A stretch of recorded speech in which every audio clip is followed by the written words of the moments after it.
아멘, 아멘. 귀한 찬양 감사드립니다. 우리 찬양 가사처럼 우리 주님께서 우리 가정의 주인 되시는 줄 믿습니다. 또 정처 없이 흔들려 보이는 우리 자녀들의 삶을 지켜주실 우리 자녀들의 진정한 아버지가 하나님 되심을 믿고 감사드립니다. 자, 5월 달이 되었습니다. 5월 첫 주일을 저희들이 드리고 있는데 어린이 주일, 우리 세상에 있는 모든 어린이들이 행복한 이 날이 되면 참 좋겠습니다.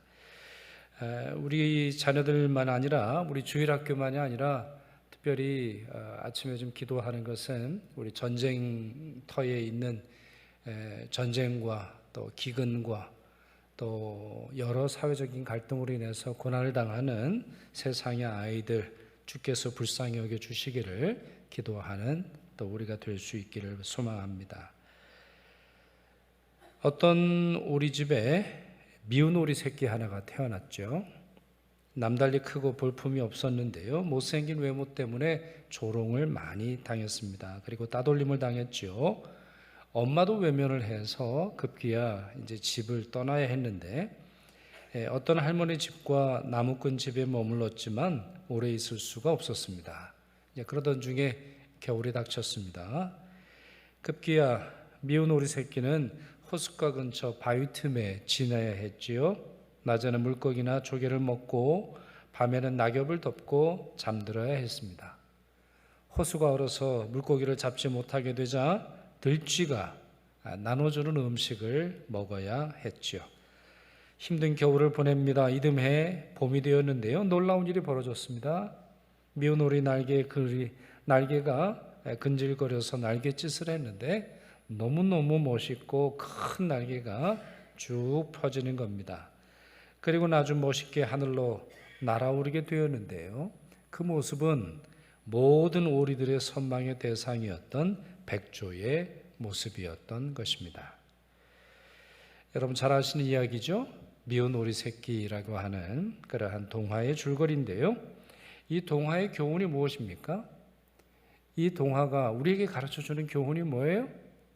나를 알아주는 사람이 있을 때 우리가 행복해진다는 것이고, 내 진면모, 내가 누군지, 정말 내가 어떤 존재인지 알지 못하는 사람들 틈바구니 있을 때 우리가 얼마나 힘든 삶을 살게 되는지를 알려주는 것이죠. 그렇습니다. 나를 알아주는 사람이 있다면, 달리 말해서 내가 가진 가치의 소중함, 또 내가 가진 아름다움을 알아주고 인정해주고 칭찬해주고 감탄해주고 그와 같은 아름다움과 가치가 꽃을 피고 열매를 맺을 때까지 기다려주는 사람이 있을 때 우리는 정말 행복하게 살아갈 수 있다는 것이죠. 요한복음 1장에는 안드레, 시몬, 빌립 그리고 나다나엘이라고 하는 사람이 예수님의 부름을 받아서 제자가 되는 장면을 기록하고 있습니다. 시몬이라고 하는 이름은 갈대라고 하는 뜻입니다. 갈대, 이거 흔한 풀이죠. 갈대, 그냥 여기저기서 피어나는, 여기저기서 크는 그러한 풀이 되겠습니다. 귀하지 않아요. 이분의 직업은 어부였는데요, 이름만큼이나 평범한 직업이라고 볼 수 있습니다. 그런데요, 예수님은 시몬의 이름을 바꾸셨죠. 요한복음 1장 42절 보실까요? 데리고 예수께로 오니 예수께서 보시고 이르시되 내가 요한의 아들 시몬이니 장차 게바라 하리라 하시니라. 게바는 번역하면 베드로라. 그렇습니다. 시몬이라고 하는 이름은 그의 부모가 지어준 이름이고, 베드로, 게바라고 하는 이 이름은 예수께서 직접 그에게 주신 이름이 되겠습니다. 이름만 바꾸셨나요? 아니죠. 요한복음에는 기록되어 있지 않습니다만 마태복음 4장 19절 보시면 나를 따라오너라 내가 너를 사람 낚는 어부가 되게 하리라 이렇게 말씀하셨습니다. 그리고 마태복음 16장 18절에 있는 말씀처럼 너는 베드로라 내가 이 반석 위에 내 교회를 세우리니 음부의 권세가 이기지 못하리라 다음과 같이 말씀하기도 하셨지요. 그러면서 그가 초대교회의 토대를 세우는 중요한 인물이 될 것이다 말씀하셨던 것입니다. 이것이 우리가 주님을 만나야 하는 이유인 것입니다. 더 나아가서 우리 자녀들을 주님께로 인도해야 할 이유가 여기 있는 것이죠. 시몬이라고 하는 사람의 모습 속에 어떻게 예수님은 베드로의 모습을 발견하실 수 있을까요? 물고기를 낚는 어부, 공부도 그렇게 많이 한 사람이 아니고, 또한 어떻게 보면은 사회적 신분에 있어서나 여러 경험에 있어서 교회의 토대가 될 만한 사람으로 보이지 않았음에도 불구하고 어떻게 예수님의 시선으로 보실 때 예수님의 눈에는 그 사람이 베드로가 될 수 있을까요? 그 사람이 어떻게 교회의 토대를 세우는 아주 중요한 인물이 될 수 있었을까요? 하나님 앞에서나 세상에서 나타나고 실현되어야 하는 우리의 역할, 우리의 가치, 우리의 탁월함을 주님은 아십니다. 그렇기에 바로 그런 이유 때문에 우리나 자녀들이나 학생들이 꼭 주님을 만나야 하는 것이죠. 내 모습 이대로 사랑하실 뿐만 아니라 내가 가진 가장 탁월함과 아름다움을 발견하게 하시고 그 일을 지지하시고 그 일이 이루어질 때까지 도우시는 분이 우리 주님이라는 사실을 믿으시기를 바랍니다. 나다나엘을 부르실 때도 마찬가지죠. 나다나엘이라고 하는 이 사람은 바돌로메로 불리는 예수님의 12제자 중에 한 사람이죠. 빌립이 메시아를 만났다 이렇게 말을 하는데 시큰둥해합니다. 자, 뭐라고 말하느냐? 오늘 보면 46절에 나와 있지요. 나사렛에서 무슨 선한 것이 날 수 있느냐? 이 빌립이 뭐라 그러냐면은 모세와 선지자가 예언한 사람을 내가 만났는데 그 사람이 나사렛 예수다 이런 말을 했거든요. 아니 그러자 그 사람이 나사렛 출신이다, 고향이 나사렛이다, 나사렛에서 산 사람이다 이 말을 듣고는 무시하는 것이죠.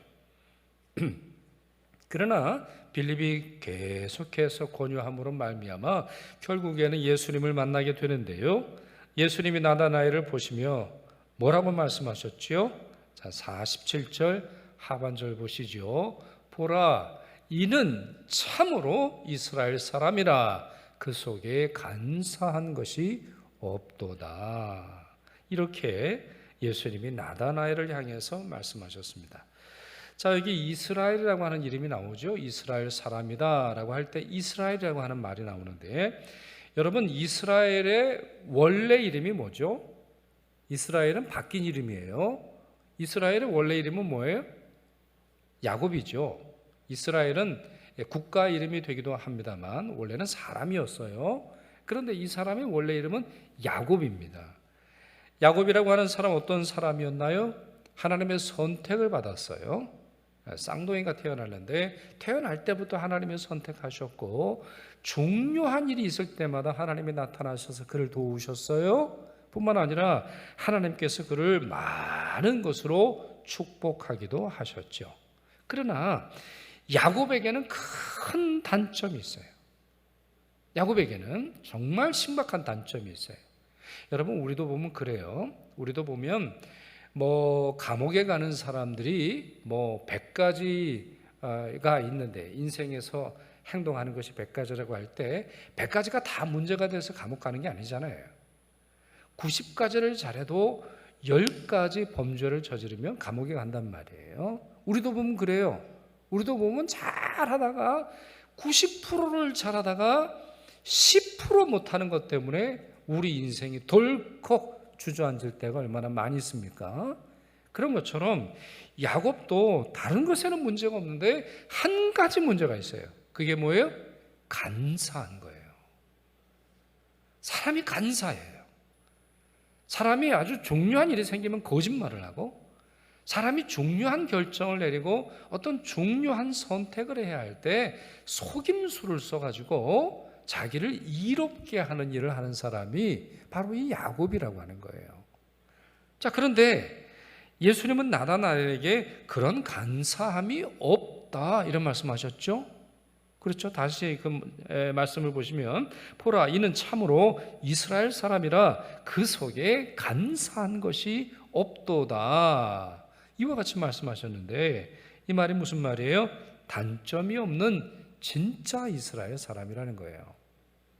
이스라엘 사람들의 조상인 이 야곱의 단점이 없고 그가 가진 장점만 있다, 이렇게 평가하신 겁니다. 그러자 나다나엘이 묻습니다. 아니 나를 언제 보셨습니까? 아니 예수님이 나를 잘 아는 것처럼 그렇게 말씀을 하시니까 아무리 기억을 더듬어 봐도 예수님을 만난 적이 없거든요. 그런데 예수님이 자기를 잘 아시는 것처럼 말씀하시니까 이렇게 질문을 드리죠. 그때 주님이 다음과 같은 말씀도 하십니다. 빌립이 너를 부르기 전에 내가 무화과 나무 아래에 있을 때에 보았노라. 내가 보았다. 이런 말씀을 하십니다. 여기에 무화과 나무 아래에 있을 때라고 하는 말은 실제로 이 나다나엘이라고 하는 사람이 무화과 나무 아래 실제로 있었을 수도 있겠고 아니면 다른 해석도 가능합니다. 원래 이 말은 랍비들이 성경을 묵상할 장면을 묘사하는 그런 관용구입니다. 이스라엘은 이제 더운 나라 아니에요? 그러니까 그늘 밑에서, 나무 그늘 밑에서 책을 읽으면 그렇게 시원할 수 없나 봐요. 뭐 우리도 보면 그렇잖아요. 우리도 숲을 거닐면 거기서 뭐가 나온다면서요? 뭐 치톤피드입니까? 좋은 것이 나와가지고 우리가 이렇게 힐링할 수 있는 그런 것도 있지 않습니까? 그러니까 무화과 나무 아래에 있다. 이 말은 랍비처럼 하나님의 말씀을 사랑하고 하나님의 말씀을 자주 묵상한다. 이러한 관용구로도 쓰이는 말이 된다는 거죠. 여하튼 예수님은 나다나엘을 아주 잘 알고 계셨어요. 그가 얼마나 성경을 사랑하는지, 그가 얼마나 성경을 가까이 하는지, 그가 얼마나 성경을 묵상하고 하나님의 말씀대로 살려고 하는지 사람들은 몰라줘도, 사람들은 그 모습을 모르고 사람들은 그런 나다나엘을 인정해 주지 않는다 할지라도 예수님은 그를 너무나 자주 보셨고 그런 모습을 인정하셨습니다. 그런데요, 여기만이 아닙니다. 예수님께서 빌립이 너를 부르기 전에 난 봤어. 네가 무화과 나무 아래에서 얼마나 성경을 열심히 읽는지 너의 과거, 너의 현재의 모습도 잘 알고 있어. 이렇게 말씀하실 뿐만 아니라 50절에 기록된 것처럼 그의 미래까지도 말씀해 주십니다. 자, 그 말씀이 이렇게 되어 있는데 같이 읽겠습니다. 50절과 51절입니다. 이보다 더 큰 일을 보리라. 또 이르시되 진실로 진실로 너희에게 이르노니 하늘이 열리고 하나님의 사자들이 인자 위에 오르락내리락 하는 것을 보리라. 자, 여기서 여러분 계속해서 야곱의 비교해서 지금 말씀하시고 계시는 거예요. 야곱이 베델이라고 하는 곳에서 꿈을 꾸는데 어떤 꿈을 꾸죠? 천사가 사닥다리에서 오르락내리락 하는 이제 그 장면을 의미하는 것인데, 자, 이와 같이 하나님의 사자가 오르락내리락 하는 이 장면을 보는 초월적인 경험이 너에게도 있을 것이다. 지금은 없지만, 과거에도 없었지만 앞으로 그런 일을 보리라 말씀하셨습니다. 실제로 이것이 무엇인지는 좀 해석이 필요한데, 이 땅에 내려오사 성육신 하신 하나님으로 존재하시는 예수님, 또한 부활하시고 승천하셔서 하늘 보좌에 올라가신 예수님을 보시는 그 장면을 의미하지 않을까, 이렇게 해석할 수 있습니다. 여하튼 예수님이 말씀하세요. 이보다 더 큰 일을 보리라. 너의 과거, 너의 현재, 그리고 너의 미래 나는 잘 알고 있다. 너를 축복한다. 네가 나를 따라라. 이렇게 말씀을 하신 것입니다. 그렇습니다. 예수께서는 제자들을 잘 알고 계십니다. 사람들이 모르는 것, 사람들이 볼 수 없는 진면목을 예수님은 보실 뿐만 아니라 그 모습을 말씀해 주시고 그 말씀에 따라서 값진 인생을 살도록 제자들을 도와주시는 분이 바로 예수 그리스도라는 것이죠. 우리가 부모로서 살아가는데 실패하는 이유, 우리가 단순한 이 세상의 부모가 아니라 성도로서 하나님께서 맡겨주신 자녀들을 믿음으로 키우는 데 있어서 실패하는 이유가 바로 여기에 있습니다. 주님의 눈으로, 주님의 시선으로, 주님의 시각으로, 주님의 관점으로, 주님의 계획으로, 주님의 마음으로 자녀를 보는 게 아니라 세상의 관점으로 나의 호기심에 따라서, 아니면 최악의 경우는 뭐예요? 내 무너진 꿈을 이루기 위한 방법으로, 내 성공, 나를 이롭게 하기 위한 도구로 아이들을 사용하는, 바로 여기에서 자녀 교육의 실패의 내용이 있다는 것이죠. 아닙니다. 주님을 알파와 오메가, 창조주와 구원자로 믿는 신앙의 부모님들은 주님이 바라보는 시선으로, 주님이 바라보는 눈으로 자녀를 바라봐야 하고, 주님의 시선으로 아이들의 아름다움을 발견할 뿐만 아니라 주님이 원하는 방법으로 아이들을 가르치고 훈계하며 길러낼 수 있어야 합니다. 아니, 어쩌면 이렇게 될지 모르겠어요. 아이들을 키우기 위해서 주님의 시선이 필요한 게 아니라 내 자신을 바라볼 때도 주님의 시선으로 바라볼 수 있어야 할 겁니다. 나를 바라볼 때도, 내 모습을 바라볼 때도, 지금 내 처지를 바라볼 때도, 앞으로 살아가는 내 미래를 바라볼 때도 역시 주님이 나를 보시는 그 시선으로 볼 수 있어야 비로소 자녀들도 그렇게 볼 수 있는 것 아닌지 모르겠습니다. 어린이 주일에 자주 설교하고 인용하는 말씀이 있지 않습니까? 사람들이 자기 아이들을 데려와서는 예수님이 만져주기를 요청한 적이 있습니다. 이때 제자들이 꾸짖지요. 왜 그럴까요? 제자들이 볼 때는 아이들이라고 하는 것은 성가신 존재에 불과하기 때문입니다. 애들은 성가시잖아요. 애들 같이 예배 드리다가 시끄럽잖아요. 애들이 뭘 알아요? 애들 어려운 얘기하면 아는 것도 아니고, 애들이 헌금을 합니까? 애들이 나가서 전도를 합니까? 별로 쓸모없는 그런 존재처럼 보인다고 하는 거죠. 그러나 예수님께서 어떻게 행동하셨죠? 제자들에게 화를 내십니다. 그리고는 그 아이들을 안아주셨어요. 그리고는 원래는 부모들이 이 아이들을 데리고 왔을 때는 만져주시기를 원하셨다, 이렇게 되어 있지만 예수님은 그 정도가 아니라 그들 머리 위에 안수하시고 축복하셨던 것입니다. 뿐만 아니라 예수님은 그들이야말로 하나님 나라에 들어가기에 적합한 존재라고 말씀하시면서 어린아이의 존귀함을 말씀해 주셨습니다. 그렇습니다. 예수님은 이렇게 사람들이 보지 못하는 현재와 미래의 아름다움을 보십니다. 참, 우리도 보면 그래요. 어떻게 보면 우리도 이제 표현을 좀 바꿔야 될 것 같아요. 이 본문을 보시면 여러분, 아이들은 장차 하나님 나라의 기둥이다, 이렇게 말씀하지 않으셨어요. 여러분 기억하세요? 주님의 시선에서는 아이들은 미래의 우리 교회를 책임질 아이들이 아니고, 미래의 이 나라를 책임질 아이들이 아니라 지금 벌써 하나님 나라의 표상으로 살아가고 있는 값진 존재다, 이렇게 말씀하셨어요. 정말 시선이 다르죠? 시각이 달라요? 기준이 달라요.